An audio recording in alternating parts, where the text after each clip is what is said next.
Hello guys, कैसे हो आप लोग। Welcome back to channel. एक बार फिर से स्वागत है।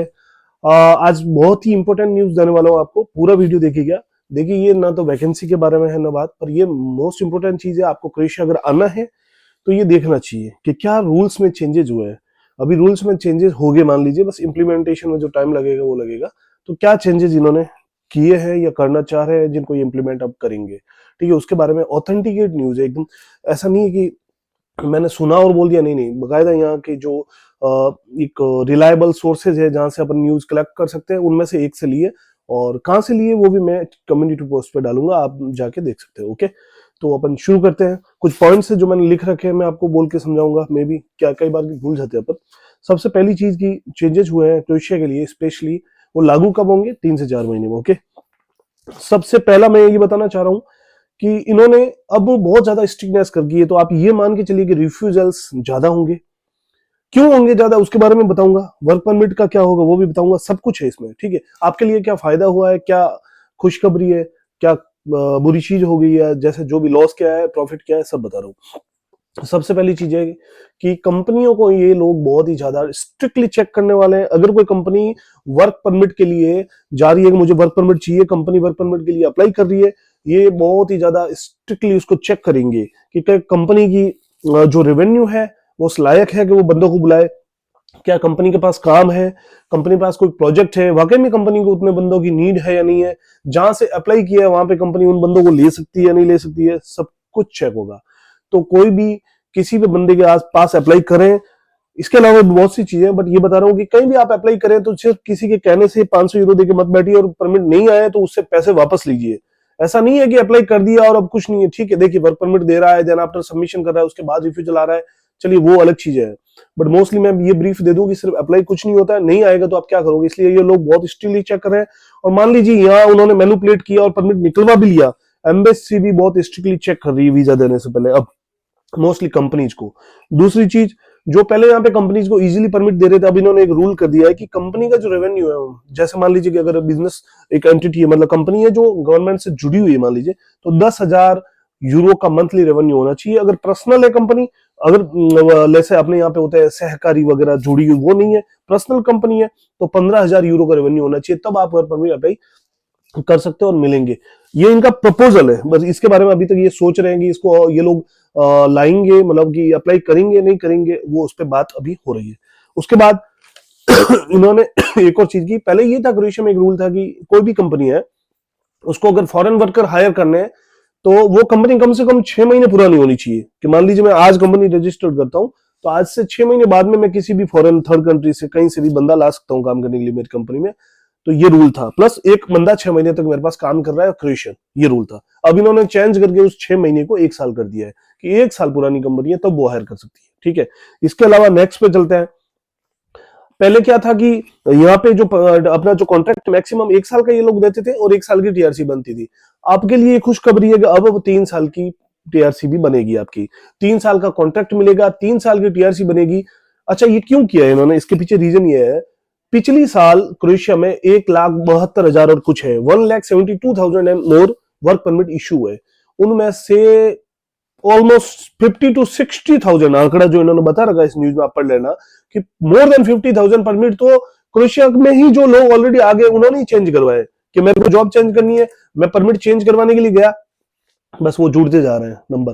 तो इन लोगों ने एक चीज सोची कि जो ये परमिट जो बार बार चेंज हो रहे हैं, इससे कैसे बचा जाए पुलिस पे, ताकि वर्कलोड है वो कम हो जाए। तो इन्होंने ये सोचा कि अब ऐसा करते हैं, 3 साल की टीआरसी देते हैं, ताकि बंदे को हर एक, तो देखिए 3 साल से क्या होगा, एक तो जो बंदा हर साल रिन्यू करवा रहा है परमिट, वो करवाने की जरूरत नहीं, सीधे 3 साल बाद करवाओ।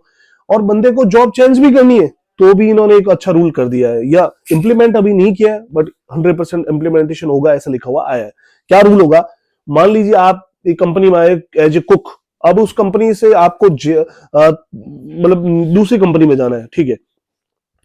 परमिट आपका वैलिड है अभी भी, 3 साल का परमिट मान लीजिए, तो आपको परमिट चेंज करने की जरूरत नहीं है। आप इजीली उस कंपनी के पास जाओगे, टीआरसी वही वैलिड रहेगी, वो कंपनी आपको कॉन्ट्रैक्ट देगी, आप कॉन्ट्रैक्ट साइन करोगे, कंपनी आपके लिए अप्लाई करेगी। एक एम्प्लॉयमेंट ऑफिस है यहाँ पे, जो एम्प्लॉयमेंट मिनिस्ट्री उनका ऑफिस है, हजज करके वहां पे, और हजज वाले पॉजिटिव ओपिनियन देंगे आपके बारे में, या ओके ही इज पॉजिटिव, हम हमारी तरफ से पॉजिटिव ओपिनियन है उसके लिए कि वो काम कर सकता है, ओके हो गया, बस कोई परमिट की जरूरत नहीं है, वही टीआरसी। उसके बाद फिर 3 महीने बाद अगर चेंज करनी है, सेम प्रोसेस। 7 से 10 दिन में पॉजिटिव ओपिनियन आपका आ जाएगा और आप वापस से काम करिए, टैक्स भरिए, पैसे कमाइए, जो करना करिए। ऐसा नहीं है कि आपको 2-2 महीने 3-3 महीने जो वेट करना पड़ता परमिट के लिए वो करना पड़ेगा, वो बंद हो गया है। ओके, उसके अलावा अच्छा ऐसा इसमें मैं एक और चीज बताना चाहूंगा।